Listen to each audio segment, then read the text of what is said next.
दीवाने की मैयत पे,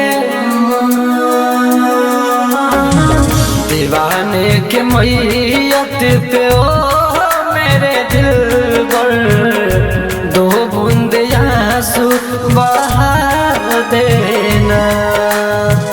दीवाने की मैयत पे ओ मेरे दिल पर दो बूंद आंसू बहा देना। याद जब आएगी तुझको हमारी, याद जब आएगी तुझको हमारी, चेहरे से कफन हटा देना। दीवाने के मैयत पे हो मेरे दिल पर दो बूंद आंसू बहा देना।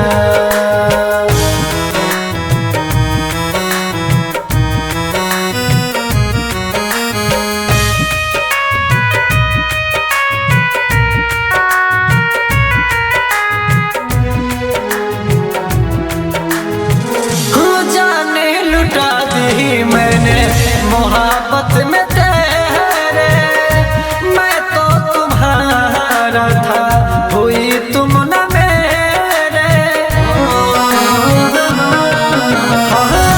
जाने लुटा दी मैंने मोहब्बत में तेरे, मैं तो तुम्हारा था हुई तुम न मेरे। गुजरी जनाजा जो,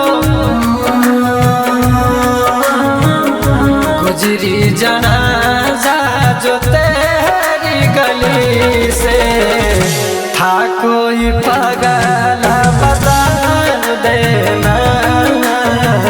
दीवाने के मैयत पे ओ मेरे दिल पर दो बूंद आंसू बहा देना।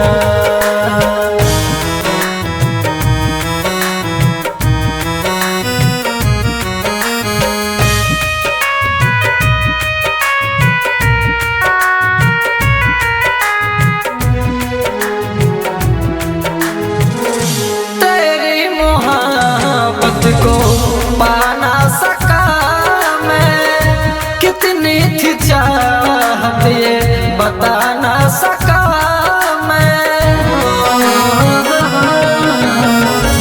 तेरी मोहब्बत को पा ना सका मैं, कितनी थी चाहत ये बता ना सका मैं। राइटर जहूर उनको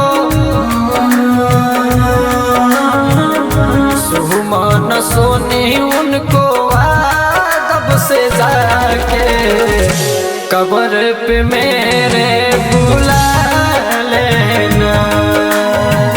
दीवाने के मैयत पे ओ मेरे दिल पर दो बूंद आंसू बहा देना। माँ जानकी रिकॉर्डिंग स्टूडियो मोतिहारी।